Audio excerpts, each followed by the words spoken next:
Assalamualaikum warahmatullahi wabarakatuh. Apa kabar adik-adik semua?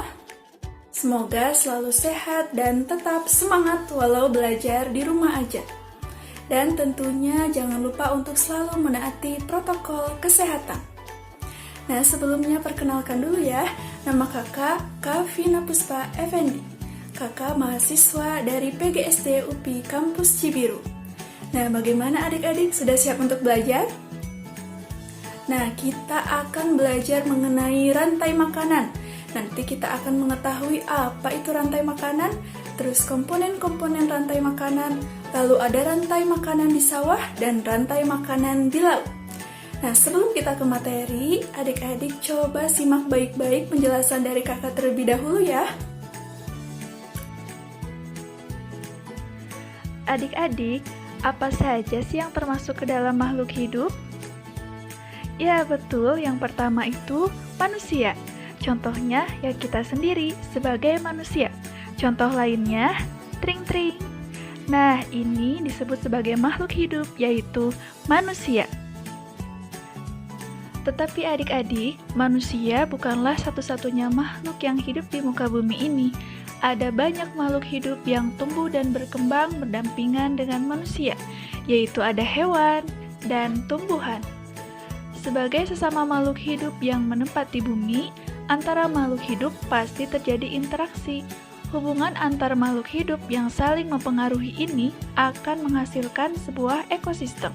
Dalam lingkungan ekosistem terdapat hubungan antara rantai makanan yang saling terkait. Nah, sekarang kita akan masuk ke materi ya. Coba apa itu rantai makanan? 5, 4, 3, 2, 1. Nah, bukan rantai sepeda ya, tapi rantai makanan.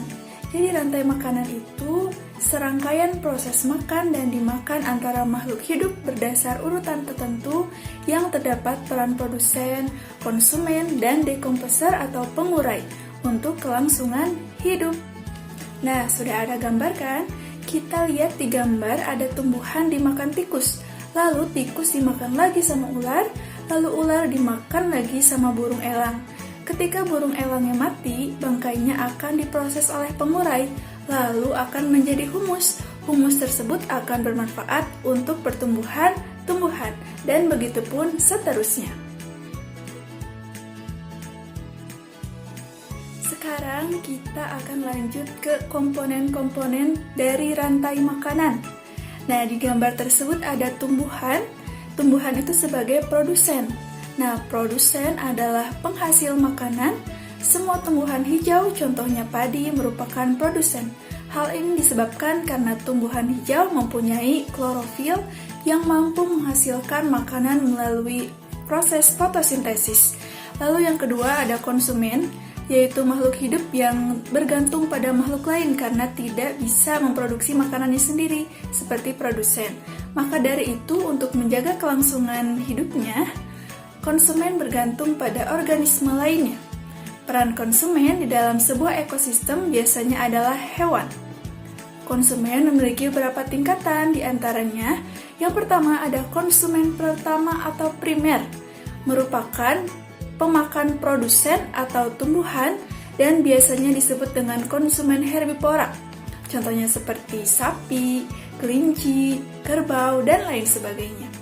Lalu ada konsumen sekunder, yaitu organisme yang sumber makanannya dari tingkat trofik sebelumnya atau trofik 2. Tingkatan ini diisi oleh hewan-hewan karnivora yang masih bisa dimangsa oleh hewan lain, contohnya tikus. Lalu ada konsumen tersier. Konsumen ini merupakan pemakan konsumen kedua dan seterusnya hingga konsumen yang terakhir yang disebut dengan konsumen puncak. Biasanya konsumen puncak merupakan hewan yang tidak bisa dimakan lagi oleh hewan lainnya. Contohnya singa, buaya, dan elang.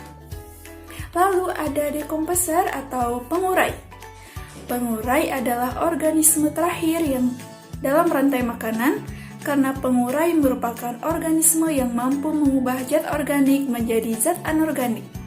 Pengurai mengurai bangkai atau tumbuhan yang sudah mati, lalu mengembalikan nutrisinya ke dalam tanah yang akan digunakan tanaman untuk berfotosintesis.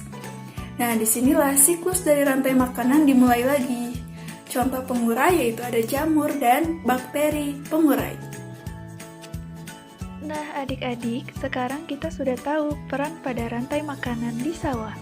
Padi berperan sebagai produsen, tikus konsumen 1, ular konsumen 2, elang konsumen 3, dan bakteri yang berperan sebagai pengurai. Sekarang kita jalan-jalan ke laut yuk. Wah, sekarang kita sudah ada di laut nih. Kita lihat yuk ekosistem yang ada di laut. Pada gambar ada fitoplankton. Fitoplankton itu sebagai produsen. Plankton bersel satu yang memiliki klorofil, sehingga dapat menghasilkan makanannya sendiri melalui fotosintesis. Lalu, fitoplankton ini dimakan ikan kecil, sehingga ikan-ikan kecil adalah konsumen satu. Lalu, ikan-ikan kecil tersebut dimakan lagi oleh ikan yang besar, maka ikan besar adalah konsumen dua. Lalu ikan besar dimakan lagi sama ikan hiu, sehingga ikan hiu adalah konsumen 3.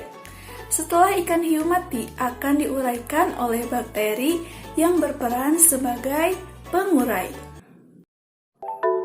Bagaimana adik-adik sudah paham mengenai rantai makanan dan komponen-komponen dari rantai makanan? Semoga bisa dipahami ya.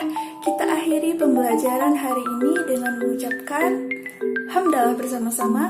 Alhamdulillahirabbil alamin. Semoga bermanfaat. Sekian dari kakak. Wassalamualaikum warahmatullahi wabarakatuh.